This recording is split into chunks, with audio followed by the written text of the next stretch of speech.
उत्तराखंड में कल लोकसभा चुनाव के लिए मतदान होने जा रहा है। 5 लोकसभा की सीटें यहां पर हैं और 5 लोकसभा की सीट को लेकर मतदान कल होगा। मतदाताओं ने भी तैयारी कर ली है, चुनाव आयोग ने भी तैयारी कर ली है।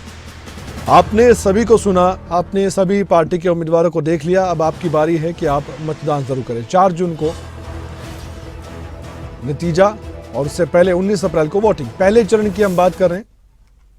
पहले चरण में वोटिंग उत्तराखंड में भी है। सुबह 7 बजे से वोटिंग शुरू हो जाएगी, शाम 5 बजे तक वोटिंग कर सकेंगे मतदाता। सभी सीटों पर बीजेपी कांग्रेस के बीच सीधा मुकाबला है। ये नहीं कह सकते आप किसका पलड़ा भारी है। कल उम्मीदवारों की किस्मत ईवीएम में कैद हो जाएगी और 4 जून को 55 प्रत्याशियों के भाग्य का फैसला होगा।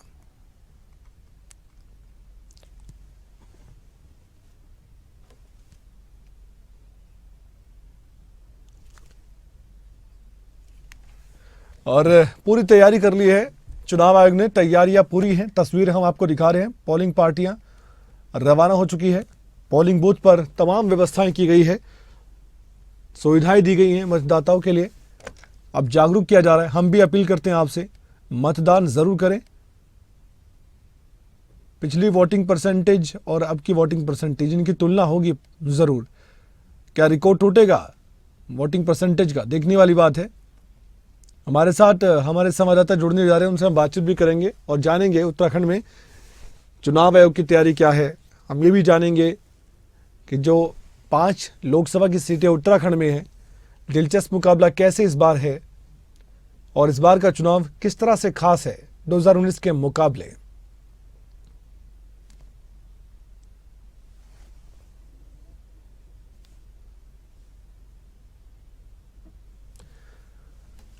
उत्तराखंड की किन सीटों पर मतदान है ये भी आपको बता दें। टिहरी गढ़वाल और अल्मोड़ा में मतदान है। नैनीताल उधम सिंह नगर में मतदान है। हरिद्वार और पौड़ी गढ़वाल। और यूपी की किन सीटों पर मतदान है ये भी आपको बता दें। नगीना, कैराना और मुरादाबाद में पहले चरण में मतदान है। पीलीभीत, सहारनपुर और बिजनौर में मतदान है। रामपुर और मुजफ्फरनगर में मतदान। ये यूपी की बात कर रहे हैं और उत्तराखंड का मैंने आपको बताया। लेकिन बात उत्तराखंड की करेंगे। हमारे साथ देहरादून से नासिर जुड़ चुके हैं। नासिर, पहले भी हमारी बात हुई आपसे, लेकिन मैं आपसे जानना चाहता हूं, समय ज़्यादा नहीं बचा है और समय असल में है तो वोटर्स का। अब बहुत कुछ सुन लिया, बहुत कुछ देख लिया, अब मतदान की बारी है। मतदान कल है, तैयारी क्या, दिलचस्प मुकाबला कैसे इस बार का है और जो वोटर्स हैं वो किन मुद्दों को लेकर वोट डालने जा रहे हैं 19 अप्रैल को।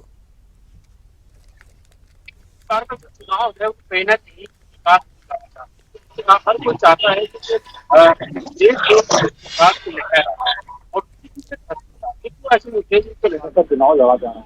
इस तरीके से सोच सकते हैं, चाहे कहीं भी किसी भी इलाके की बात करें, हर एक इलाके में जो जनता है, वोटर्स हैं, क्योंकि आज के दौर में हर कोई पढ़ा लिखा है और तो ऐसे में वो तमाम ऐसे मुद्दों को छोड़कर जिनकी आवश्यकता नहीं है, चाहे वो हिंदू मुस्लिम का मुद्दा हो या कुछ और इस तरह के मुद्दे, उनको छोड़कर सिर्फ और सिर्फ विकास और जो भ्रष्टाचार, वो ऐसे मुद्दे हैं जिन पर इस बार का जो वोटर है वो डालने के लिए अपने घर से बाहर करेगा। हालांकि निर्वाचन आयोग की ये भी चाहता है कि आप वोट डालें ताकि पता चले कि जनता क्या चाहती है। अगर जनता वोट डालने के लिए आएगी तो जाहिर तौर पर उनका इंटरेस्ट नजर आएगा कि वो वोट डालना क्यों चाहते हैं।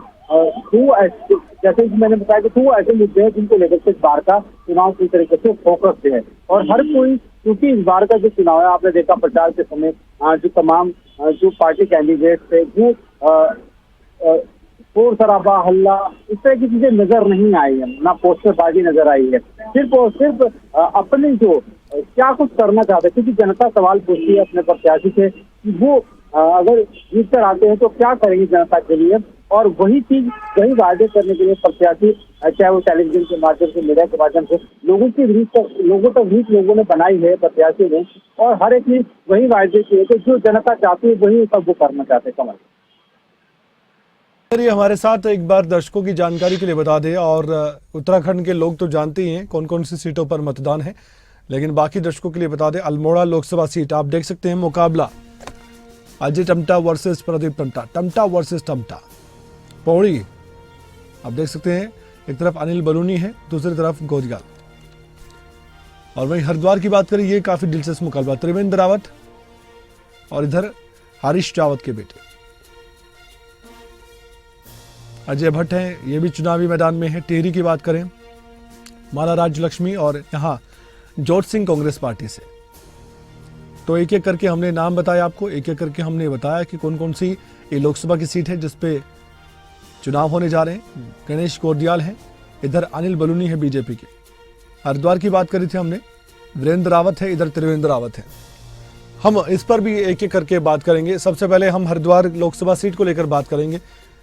हरिद्वार लोकसभा सीट पर क्या लगता है आपको नासिर, मुद्दे कौन कौन से ऐसे हैं जो जनता की जुबान पर रहते हैं, और साथ ही किन मुद्दों को लेकर जो नेता हैं, जो प्रत्याशी हैं, वो जनता के बीच गए थे? क्या वो मेल खा रहे थे, या आपको लगता है कि राष्ट्रीय स्तर के मुद्दों को ज्यादा हावी कर दिया गया चुनाव प्रचार में?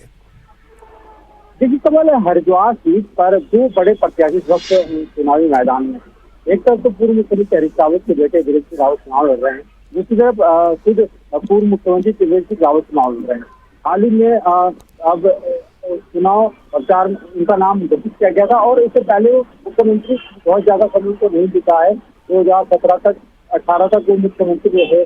17 से जो योजना शुरू हुई थी वो मुख्यमंत्री रहे, और उन्होंने काफी कामकाज भी किया है। और शायद यही वजह है कि उन तमाम मुद्दों को लेकर वो जनता के बीच पहुंचे, और उन्होंने तमाम तरह के वायदे जनता से इस बार भी किए कि अब तक वो प्रदेश की सेवा करते हैं कि अगर उनको जिताकर भेजा जाता है तो जाहिर तौर पर वो प्रदेश का नेतृत्व करेंगे, तो केंद्र में जाकर के जनता की सेवा करेंगे। वहीं पूर्व मुख्यमंत्री हरीश रावत के पुत्र वीरेंद्र सिंह रावत चुनाव लड़ रहे, तो जाहिर तौर पर उन्होंने भी तमाम तरह की सरकार की कमियां गिनाने का काम किया है। उससे भी अगर हम बात करें तो हरिद्वार में जेपी देव नगरी हरिद्वार और एक बड़ा इवेंट कुंभ के नाम पर होता है, तो जाहिर तौर पर वहाँ पर पूरे प्रदेश के साथ साथ देश भर के लोग हरिद्वार से जुड़े हुए हैं। तो जाहिर तौर पर एक साफ सफाई की जो व्यवस्था है उसको लेकर के ये मुद्दा बहुत छाया रहा पूरे चुनाव में, क्योंकि बार बार लोगों की यही डिमांड रहती थी कि हरिद्वार में उस तरह की सफाई नहीं नजर आती है, उस तरह की साफ सफाई होनी चाहिए, क्योंकि पूरे देश और दुनिया से लोग हरिद्वार आते हैं और वैसी व्यवस्थाएं नजर नहीं आती है। उनको दुरुस्त किया जाना चाहिए, और अपने जो भी प्रत्याशी मैदान में थे चुनाव मैदान में, जब वो जनता के बीच पहुंचे तो ये बात जनता के लोगों ने उनके सामने रखी। साथ ही साथ बहुत सारी चीजें ऐसी भी रही हैं जिनको लेकर के जनता लंबे समय से मांग करती आई है, चाहे वो अच्छे स्कूलों की बात करें या फिर जो गांव घूस ले गए थे उन गांवों को दुरुस्त करने की बात करें, क्योंकि बहुत सारे गांव ऐसे हैं कि उनको दुर्गम इलाकों में इस्तेमाल किया जाता है हरिद्वार के, उनको दुरुस्त करने की बात भी जनता ने बार बार जो प्रत्याशी मैदान में पहुंचे थे उनके सामने रखी है। तो ये ऐसे मुद्दे थे जिन पर लगातार फोकस रहा है, और हरिद्वार सीट बहुत महत्वपूर्ण सीट है। 14 विधानसभाएं हैं, जिसमें से 11 विधानसभाएं हरिद्वार जिले की आती हैं, और 3 विधानसभाएं देहरादून जिले के इसमें सम्मिलित हो जाती है। तो जाहिर तौर पर हरिद्वार से लेकर के देहरादून तक की लोकसभा है, तो इस बड़ी एक लोकसभा इसको माना जाता है, और वीवीआईपी से लेकर के नीचे तबके तक का व्यक्ति इस लोकसभा में कहीं ना कहीं रहता है। तो ऐसे में जनता के बीच जो भी प्रत्याशी गया उसको इन तमाम चीजों को अपने चुनाव में फोकस करना था, और इन वायदों को जनता के सामने रखना था, ताकि वो उनके वोट हासिल कर सके। कमल, बाकी लोकसभा सीटों की बात करें तो नासिर, क्या लगता है वहां पर भी कौन कौन से मुद्दों की बात ज्यादा हुई? आपने बहुत गहराई से बताया हरिद्वार के बारे में, लेकिन बाकी जो सीटें और जो प्रत्याशी है, कई जगह हमने देखा कि जातीय समीकरण को ध्यान में रखते हुए भी कई बार टिकट दी जाती है। टमटा वर्सेस टमटा एक तरफ रावत वर्सेस रावत, इस तरह की टिकट जो दी गई थी उसको लेकर आप क्या कहेंगे? क्या बहुत ज्यादा फर्क पड़ता है जातीय समीकरण को लेकर उत्तराखंड में? देखिए, जातीय समीकरण की अगर बात करें तो बहुत ज्यादा फर्क उत्तराखंड में इसको लेकर के नहीं पड़ता है, लेकिन जो सबसे बड़ी बात है, एक जो बेरोजगारी का मुद्दा था, ये पूरे उत्तराखंड के पूरे चुनाव में छाया रहा, क्योंकि एक कैंडिडेट से जो सीट पर लड़ रहे हैं बॉबी पवार, वो इसी से नेता बने हैं। क्योंकि जब जो नकल की बात कही जा रही थी कि जो नौकरियां हैं उनमें नकल की गई, और उसके बाद एक लंबे समय तक ये पूरा प्रकरण चलता रहा, तो जाहिर तौर पर बॉबी पवार ने तमाम रोजगार जो बेरोजगार युवा है उनकी लड़ाई लड़ी है, और इसीलिए ये मुद्दा पूरे प्रदेश में छाया रहा। बेरोजगारी की बात होती रही है लगातार, पूरे प्रदेश भर में जो नगर विरोधी कानून सरकार ने बनाए हैं उनकी बात होती रही है। तो ये दो मुद्दे आपस में घर्षण करते हैं, तो जाहिर तौर पर लोग चाहते हैं कि उनको रोजगार मिले। खासतौर पर जो पलायन होता रहा है उत्तराखंड में, और बार बार पलायन की बात कही जाती रही कि उत्तराखंड में पलायन इस वजह से होता है क्योंकि यहाँ पर रोजगार नहीं है, तो इस वजह से ये मुद्दा पूरी तरीके से छाया रहा है। तो इन दोनों चीजों को कनेक्ट करते हुए, क्योंकि जो नकल विरोधी कानून सरकार ने बनाने की कोशिश की थी कि अगर नकल विरोधी कानून बनेगा तो जो लोग ऐसे हैं जो जरूरत है जिन लोगों को नौकरियों की, और जो मेहनत करते हैं उनको नौकरियां मिलेंगी। ये नहीं कि सिर्फ उन नौकरियों पर ऐसे लोगों का कब्जा हो जाएगा जो नकल का सहारा लेते हैं या फिर उनके पास पैसा है उसका सहारा लेकर नौकरियों में भर्ती हो जाते हैं। तो इन दोनों मुद्दों को लेकर के अगर हम पांचों सीटों पर बात करें तो 5 सीटों पर बहुत जोरदार कहीं न कहीं टक्कर दोनों पार्टियों के बीच रही है कि नकल विरोधी कानून को लेकर के सरकार क्या करेगी और लोगों को रोजगार देने के लिए सरकार क्या करेगी। तो ये मुद्दा काफी छाया रहा है इस चुनाव में। बहुत बहुत धन्यवाद जानकारी के लिए, आपने विस्तार से जानकारी दी है नासिर।